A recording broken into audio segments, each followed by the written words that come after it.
Hello and welcome into the Hail Varsity YouTube channel. I got to say this about myself, but I'm going to say it, recruiting extraordinaire, Greg Smith. Today I'm joined by staff writer also of Hail Varsity, Steve Marik. Steve, how are you? I'm doing great, Greg.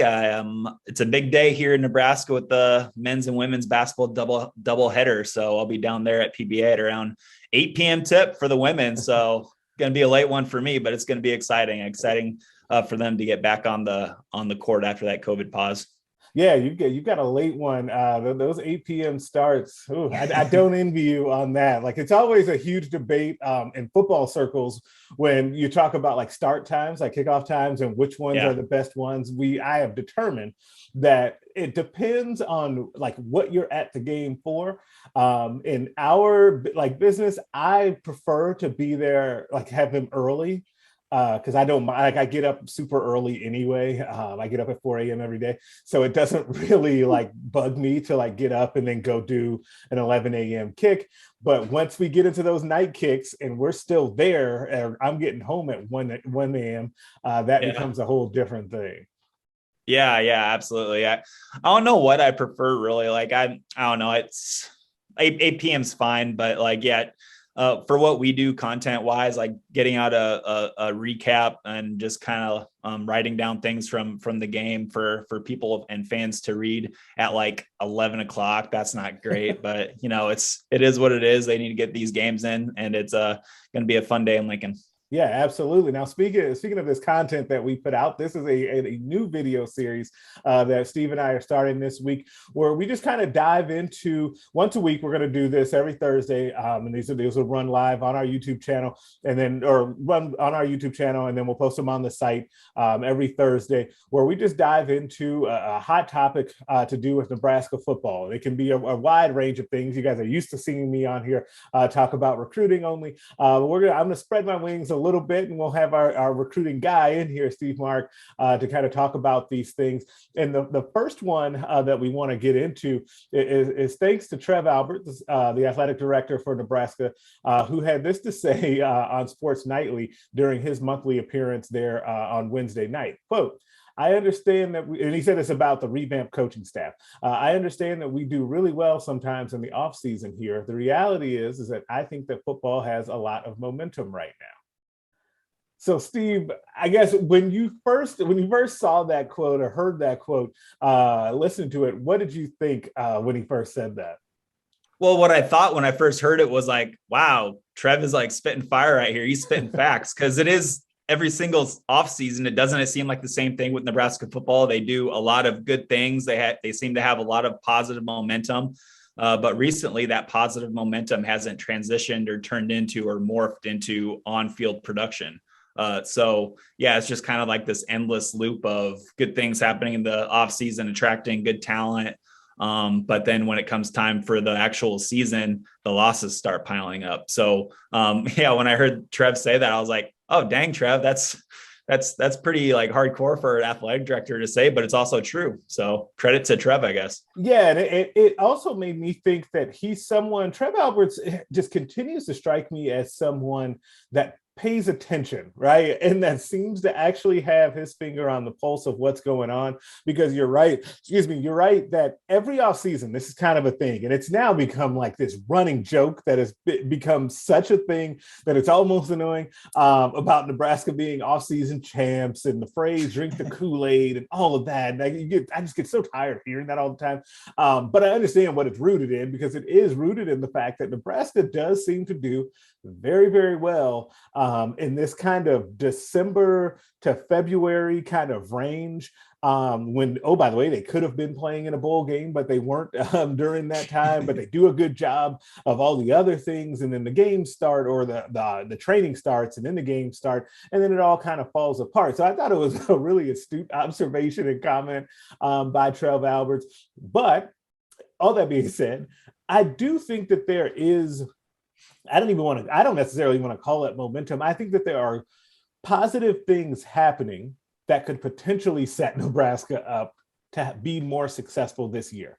Okay. Now that may have been like the most, like I couched that very hardcore there. But that's kind of how you have to do it because of the history of what this team has been recently, right? I do think that the transfer additions and the assistant coach hires, to me, have gone much better than I would have expected coming into the offseason. Like I would have thought if you had told me that Nebraska was going to get a seasoned offensive coordinator that could actually potentially meet Scott Frost's objective of being able to hand the offense over to somebody, I would have told you that I would have thought it would have been really difficult. If you thought that told me that he could have gotten Mickey Joseph, I would have thought that that would have been really difficult too. And then I just think that the transfer situation only with the quarterbacks, I would have not thought that they could have gotten a name quarterback that really kind of provides some juice, I think, to the offense in Casey Thompson, and then maybe an heir apparent in Chuba Purdy. Like I would have not thought that all of that could happen. So I have been impressed, or I guess pleasantly surprised by what's happened this offseason. Yeah, those are all great points, and ones that I wanted to touch on was that I think the biggest offseason thing that's happened so far has been those two assistant hires with Mickey Joseph and Mark Whipple. You can tell just by looking at the social media on Twitter, Instagram, that these kids really noticed it. And, just reading your recruiting coverage over the past few weeks, it's a lot of, what Mickey Joseph has done in the past and what his LSU receivers have gone on to do professionally. Mm-hmm. All the kids seem to know what has happened with Joseph in that. And, they want to be a part of that too. They want to be the next Jamar Chase, So it's really interesting to see how, I don't want to call it simple, but like we could tell, like going into it, it's like, oh man, if Mickey Joseph wants this highly touted recruit, he's going to tell him what he's done in the past with LSU and the receivers. If Mark Whipple wants to attract a high profile quarterback in the transfer portal, Casey Thompson at Texas, all he has to do is, hand him Kenny Pickett's phone number and call Kenny Pickett up and see what Pickett says about Whipple. Mark told us that when he met with the media in mid-December. So it's really just, those are two really great ace cards to have in your back pocket there to pull out whenever you need them is those two guys, because I don't think anybody can deny that they are attracting some really interesting pieces at the skill positions. And it's going to be, just really interesting to see how it all comes together this offseason. But they are attracting, nobody can deny that they are attracting some really interesting pieces.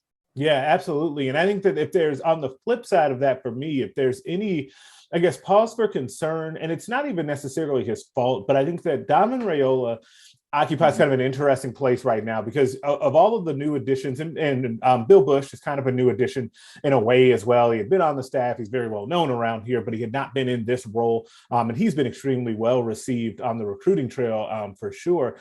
But Donovan Raiola is kind of what I've been calling the wild card in all of this, right? And when we talk about Nebraska being able to attract the talent that they have this offseason, we're talking about a lot of skill position players, which they needed. But at the same time, we know that football is won in the trenches, and we know, especially in the Big Ten, and we know that Raiola has a job to do to be able to reshape, retool, reorganize that offensive line. So if there's one thing that's kind of to me, the jury is still out on, it's that. And the reason that I say, or his ability to do that, and the reason that I say that the jury is out, and it's not even necessarily his fault, is we just haven't seen him do it, right? This was the kind of danger, or the thing that you were going to have to wait and see with hiring him in the first place, is that he's got to build up his own resume, because it just isn't the same as the guys we were just talking about. Yeah, you're absolutely right. I keep always trying to like myself remember about the offensive line position, because the skill positions get all the shine, and understandably so, because they're the exciting ones out there. Right. But really, like you said, if you want to win games, it comes down to the big guys in the trenches. They are the ones that do the real work and block for these guys, for all these skill guys and these quarterbacks. So yeah, Donovan is in a really, really tough position, and not necessarily his fault, but it's just, that's the way things are going to be when it's his first year coming in Lincoln, and really it's going to be his first time at the Power 5 level of, having an offensive line to himself and kind of putting his stamp on it. but yeah, like two transfers right now with Kevin Williams Jr. for Northern Colorado and Hunter Anthony, the kid from Oklahoma State. You'd like to see more help, I guess, come from the transfer portal with some guys who have been there and done that and looking for a new home on the offensive line. But yeah, it's just going to be super interesting. I guess it's going to be a reworked line. It's going to be a retooled, reshuffled. You might see starters begin the spring ball at different positions than they were at last year. So yeah, if all these skill positions, if we want them to have success and see success and score a lot of points during the season, it starts with offensive line and Donovan Rella and how he kind of puts his stamp on things and how that unit kind of progresses through spring ball and fall ball. Yeah, absolutely. And I think that the key point that you just hit there about that progression and that development, I think that is what he's more known for at this point, right? And so I think that his ability to take what Nebraska already has, because there are 17, 18 scholarship offensive linemen on the team, still guys that were highly touted that have even had moments that you look at them at Nebraska and think, oh, that guy's going to be pretty good. Like there's still those guys there in that room. So what he can do with that group and kind of molding them, starting with spring ball when he can really be more hands-on, is going to be such a huge key. And I suspect that we'll talk about that quite a bit moving forward in this space. And that's going to do it for